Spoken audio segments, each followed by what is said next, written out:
Welcome to MSP lecture series on chemistry of main group elements. Let me begin the discussion on group 1 elements, that is chemistry of group 1 elements. Group 1 elements are essentially called as alkali metals, and the electronic configuration is NS1, that is they have one electron in their valence shell, and as a result oxidation state of alkali metals is +1. And here I have listed all the alkali metals in that group 1, of course including hydrogen. Of course, I am not going to discuss about hydrogen. I shall draw your attention to only lithium to francium, and we have totally 6 elements: lithium, sodium, potassium, rubidium, cesium and francium. And to have some analogy with the next group element, that is alkaline earth elements, I have also listed here. Of course, that also starts with beryllium, magnesium, calcium, strontium, barium and radium, and we come across some similarities between them. Those things I shall discuss when I move to group 2 chemistry.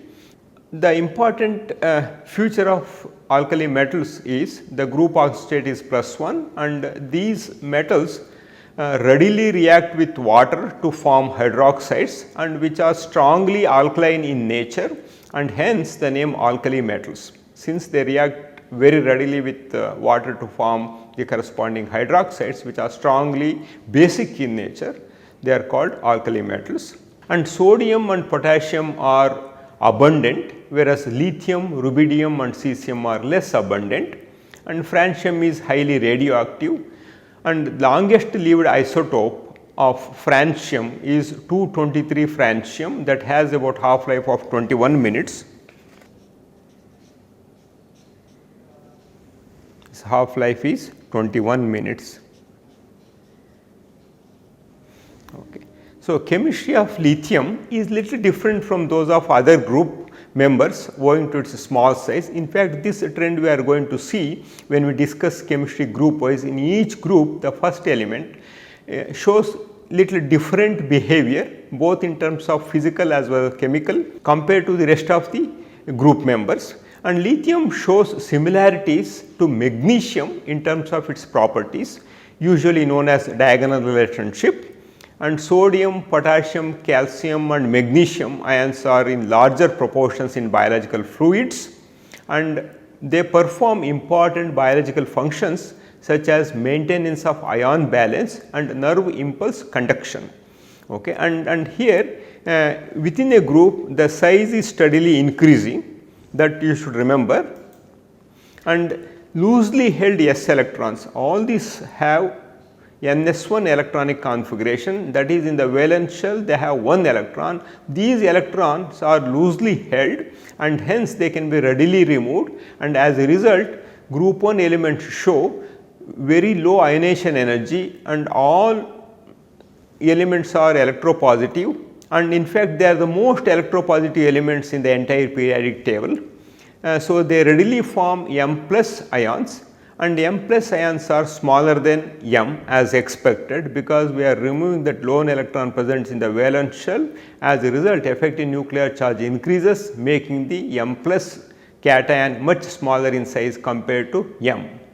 And atomic and ionic radii increases down the group as the size increases, it is expected. In fact, they have the largest size in their respective period or rows, and ionization energy decreases down the group as the size steadily increases, and hydration enthalpy decreases down the group due to again increase in the ionic size. That means, if you look into the hydration enthalpy that follows this order, maximum hydration enthalpy was shown by lithium, and then sodium, and then potassium, and then rubidium, and then cesium. Okay. So, that means of course, you can also correlate the size is increasing in this order. As the size increases, hydration enthalpy decreases.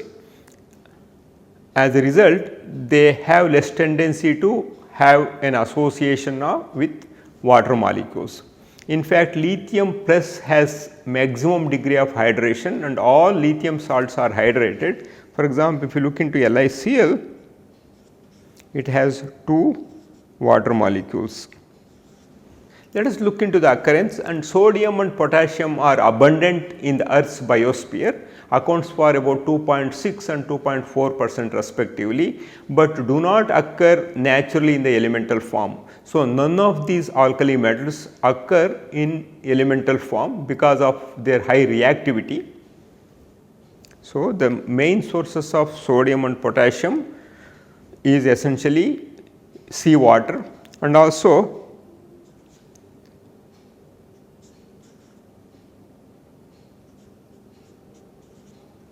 in case of KCl and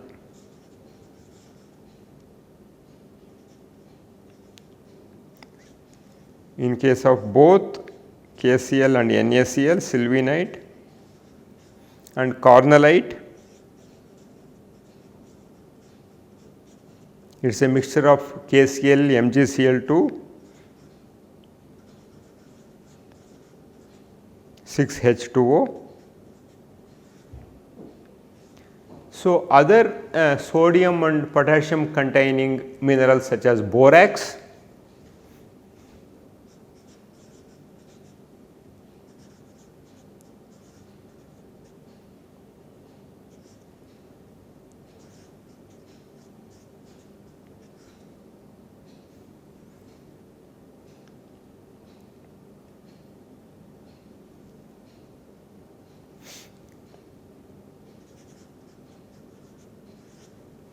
and Chile saltpeter, that is NaNO3. Okay. So, these are the major sources of some of these alkali metals. So, unlike many inorganic chemicals, sodium chloride need not be manufactured since large natural deposits are available. So, evaporation of seawater yields a mixture of salts. Since sodium chloride represents the major component of the mixture, its production in this manner is viable operation. So, in contrast to sodium and potassium, natural abundance of lithium, rubidium, cesium is very low. Okay. And rubidium and cesium are in very small or in trace quantities, and these metals occur as various silicate minerals. For example, spodumene, LiAlSi2O6 I have written there. So, from these some of these minerals, the corresponding alkali metals are extracted. Let us look into the general properties. I have listed here general properties for alkali metals, and you can look into the metallic radius for all these elements. Metallic radius is steadily increasing as expected due to the increase in the size, and consequently ionic radius is also increasing, and with lithium showing 59 picometer, and ionization energy also decreasing in this order. Because of increase in size, ionization energy decreases, with highest ionization energy is shown by lithium, and standard potential is also shown here. This is more or less comparable for all alkali metals, and density also increasing as we go down the group, and melting point is decreasing as we go down the group here. Okay. Melting point is more in case of lithium, whereas in case of sodium and potassium it steadily decreases. Let us look into the extraction of sodium, and sodium is manufactured by the process called down process, and although we have plenty of sodium chloride is available, we cannot simply do aqueous electrolysis to isolate, to separate sodium, because its reactivity, violent reaction with water that leads to the formation of sodium hydroxide. We have to find an alternate method. So, this is essentially an electrolysis method, but it is called fused electrolysis or molten electrolysis. In this process, molten sodium chloride is electrolyzed, and here we are adding calcium chloride to reduce the operating temperature to about 870 Kelvin. If we simply consider sodium chloride, its melting point is 1073 Kelvin. In order to decrease the melting point, calcium chloride is added, and when the calcium chloride is added, we all know the cryoscopy properties, elevation in the boiling point, depression in the freezing point when impurities are added. So, here calcium chloride is added in considerable quantity to sodium chloride to reduce its melting point, so that molten electrolysis can be carried out at a operatable temperature and reaction condition. The design of the electrolysis cell is critical to prevent reformation of sodium chloride by recombination of sodium and chlorine. And before that, let us look into some facts that are concerned about down process. As I mentioned, we are adding some calcium chloride or barium chloride or strontium chloride, or in some cases sodium fluoride can also be added to reduce the temperature required to perform electrolysis in liquid phase, and sodium chloride melts at 801 degree centigrade or 1074 Kelvin, but a salt mixture can be kept liquid at a temperature as low as 505 degree centigrade. But for this one, to achieve this low temperature, one has to add considerable amount of calcium chloride. So, in this particular method, Down's method, 33.2% sodium chloride is taken and 66.8% of calcium chloride is added. Almost two-fold calcium chloride is added to bring down the melting point to 505 degree centigrade, so that it can be conducted at that temperature without much problem. If pure sodium chloride is used, a metallic fog is formed in the molten sodium chloride, which is impossible to separate. As a result, we are using, and of course, one is operating temperature, and also at that condition whether the electrolysis cell we are using will be last longer, all those things has to be considered. And here for the same reason, about fold calcium chloride is added to perform molten electrolysis. And I am showing you the model representing electrolysis cell used in the Down's process to produce sodium commercially from sodium chloride.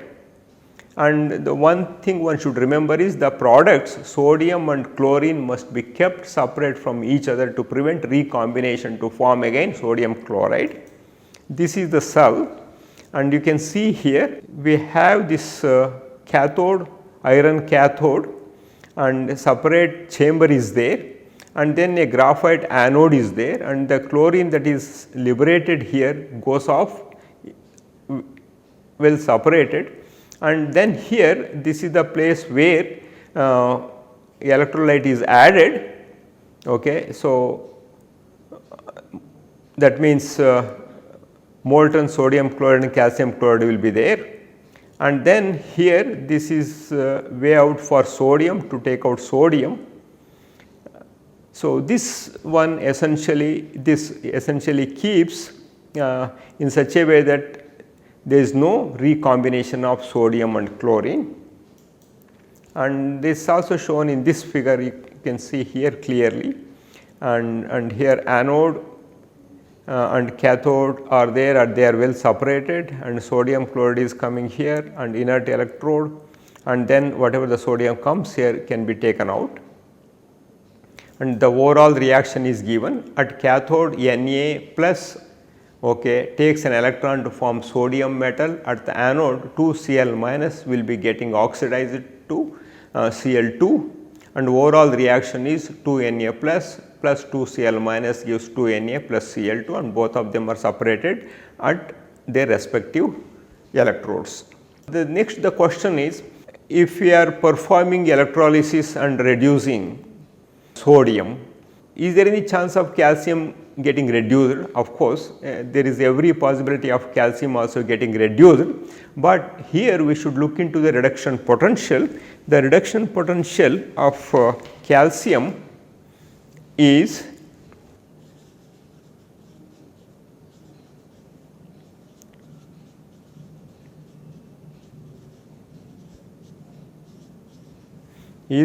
minus 2.87 volts, whereas the reduction potential of sodium is minus 2.71 volts.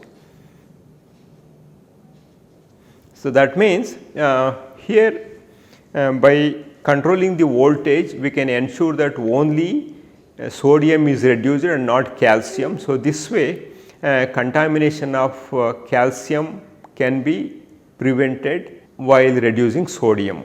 Okay. So, we are essentially exploiting the difference in the reduction potential of calcium and sodium, and because of this control of voltage, the sodium ions are reduced to metallic form in preference to those of calcium. So, due to the presence of only one valence electron, metal-metal bonds are weak and hence they are soft metals. If they are soft metals, that can be easily we can cut. It indicates we do not have extensive metal-metal bonding that we come across in case of tungsten metals, and of course, here we have only one electron in the valence shell. It is not sufficient to make the metal-metal bond stronger. As a result, they are all soft metals. They impart characteristic color to an oxidizing flame. This essentially due to the excitation of s electron to the p orbital. That means, essentially when are exposed, when these alkali metals are exposed to flame, okay, they impart a characteristic color that comes essentially because of the excitation of the lone electron present in the valence shell to the higher orbital. For example, let us take NS1 and we have NP0, we do not have any electron. So, on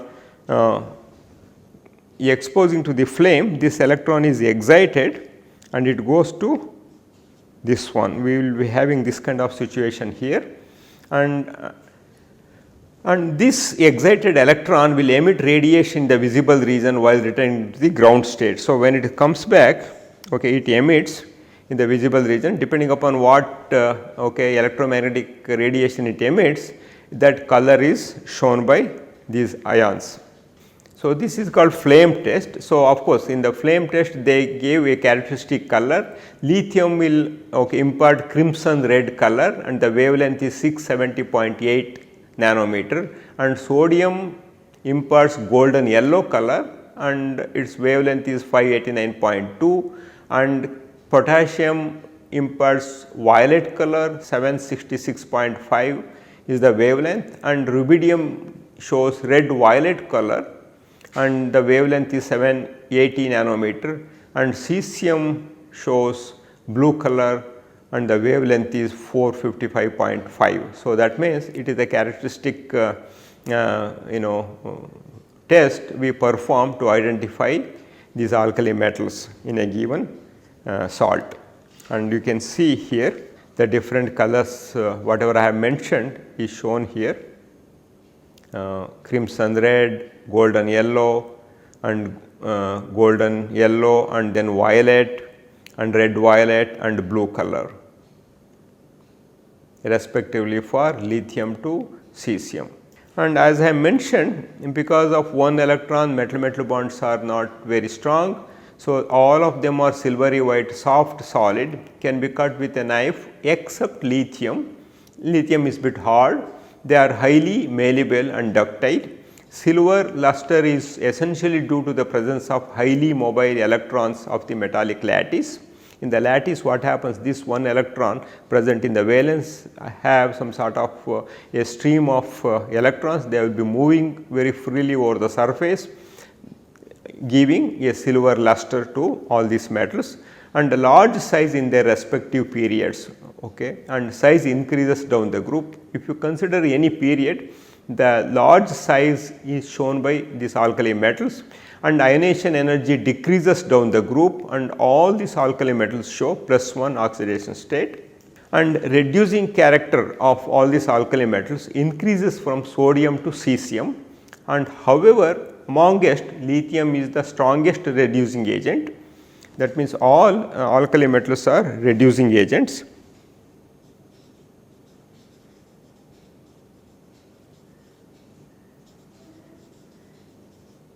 And this trend increases down the group, and they have very low melting points due to weak metallic bonds, and density increases from lithium to cesium except potassium being lighter than sodium. So, ionic character increases from lithium to cesium. So, ionic character whatever is there in whatever the compounds we make increases from lithium to cesium. In case of lithium with any element we react, that means whether we consider lithium hydride, lithium oxide or lithium halide, there is some covalent character is there because of the smaller size. And all these alkali metals are good conductors of heat and electricity. Let us while looking into the chemical reactivity, let us classify the reactions accordingly, like how they interact with oxygen, how they interact with water and how they react with hydrogen and nitrogen and halogen or organic moieties, and how they behave in liquid ammonia. Some of these aspects we shall see while looking into the reactivity. Okay. So, here all these alkali metals readily react with oxygen to form the corresponding oxides. For example, you can see here lithium forms lithium oxide and anion is O2 minus, and the hydrolysis product is OH minus. That means, lithium oxide when it is reacted with water it gives lithium hydroxide, and similarly sodium can form both sodium oxide and sodium peroxide, and anion is peroxide, okay, in case of sodium peroxide, and hydrolysis product can be hydroxide or H2O2, and in case of potassium, rubidium and cesium, all of them form superoxides, and anion is O2 minus, and in this case they can form either OH minus, H2O2 or O2 on hydrolysis. So, now let us look into the chemical properties. As I said, all these elements react with oxygen, and as a result, okay, when they are exposed to air, the metal shining is tarnished, okay, essentially formation of a coating of metal oxide or hydroxide on their surface. When heated in excess of air, lithium forms normal oxides, sodium forms peroxides and others form superoxides, and potassium can form all three types of oxides. So, it is unique. Okay. Lithium forms only oxide, sodium to an extent can form oxide as well as peroxide, but whereas potassium can form oxide, peroxide as well as superoxide, and heavier alkali metals form only superoxides. Okay. So, let us look into the reaction with oxygen. For example,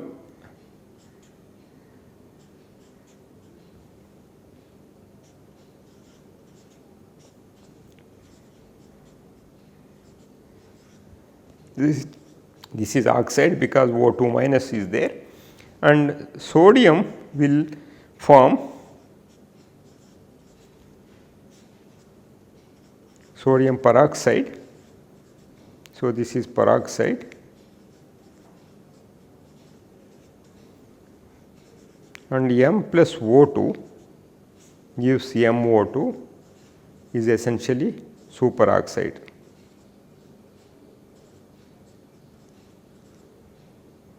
So, here M can be potassium, rubidium or cesium.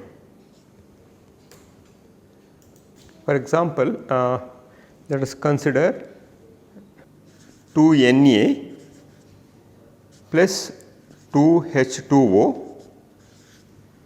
gives 2NaOH plus H2 is liberated. Similarly, 2Na when it reacts with oxygen, it forms sodium peroxide Na2O2, and when Na2O2 is treated with water, it forms Na2O sodium oxide and it forms H2O2. Sodium also reacts with liquid ammonia.